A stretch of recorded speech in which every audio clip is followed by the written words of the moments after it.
Hello everyone, I'm Diksha Arora, your interview coach, and welcome back to my channel. In today's video, we'll be discussing a very important interview question, and that is, what are your weaknesses? In today's video, we'll discuss why do interviews ask this question, some do's and don'ts that you should keep in mind before asking this important interview question, and towards the end, I'll provide you with 5 sample answers that both freshers and experienced professionals can use to answer this question.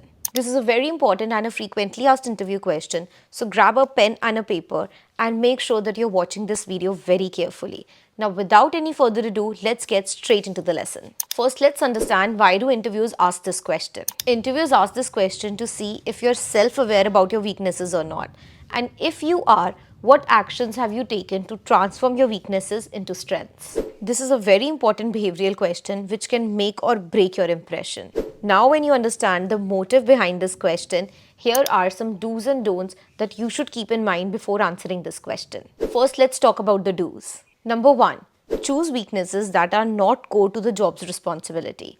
For example, if in the job description it is mentioned that they're looking for a candidate who should be good in communication skills, you cannot say that communication skills is your weakness, because this will just make the interviewer see you as a person that you will not be able to perform at work. Number 2. Tell how past weaknesses have helped you grow personally and professionally. In the final segment of your answer, emphasize the steps you are taking to overcome your weaknesses. Now, before we discuss the sample answers, here are some don'ts that you should definitely keep in mind before answering this question. Don't use unrealistic statements like, I don't have any weaknesses. Such a response is absolutely incorrect and you will fail to build that connect with the interviewer, which is very important if you want to secure that position. Number 2, don't dwell on your weaknesses. The answer to this question has to be a very balanced answer in which you're focusing more on the steps that you have taken to overcome your weaknesses and transform into strength rather than exaggerating and talking too much about your weaknesses.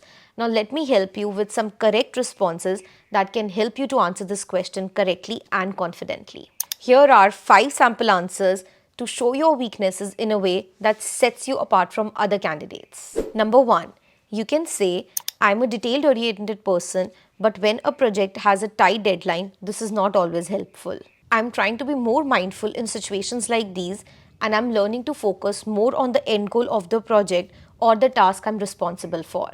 Number 2, I take great pride in my work, and whenever I encounter problems, I try to figure out things on my own. However, I understand it would be more beneficial to seek advice from my team members who are more experienced than me. I'm taking steps to improve this, and now I feel I'm less hesitant in asking for help. Number 3, if someone asks me for feedback, I would rather avoid it as I don't want to hurt their feelings. However, I understand that feedback is an important part of self-improvement, and I have been forcing myself to give people feedback whenever it is requested. Number 4, my biggest weakness is that I find hard to say no to people. In the past, I have sometimes become overwhelmed by taking on too many responsibilities. But before I say a yes now, I take time to assess my workload to make sure I do have the capacity to commit to extra work or responsibilities. Last, my weakness is the fact that I get stressed if I think the project is running over time. This is simply because I take full responsibility of my work and I don't want to let my employer down. I'm learning to remain calm in such stressful situations and focus on what I can do to get the projects completed well ahead of schedule. If you answer using these weaknesses, you will give a great response to the interviewer and will change the entire interview game and will increase your chances of getting hired. That's all for today. I hope so this video was helpful to you. If you have any doubts, leave it in the comment section below and I will be more than happy to answer them for you. Don't forget to subscribe to the channel before you leave so that you're notified every time a new video is live. And don't forget to follow your interview coach Diksha Arora to ace your interview. I'll see you in the next video. Good luck with your preparation. Bye-bye and take care.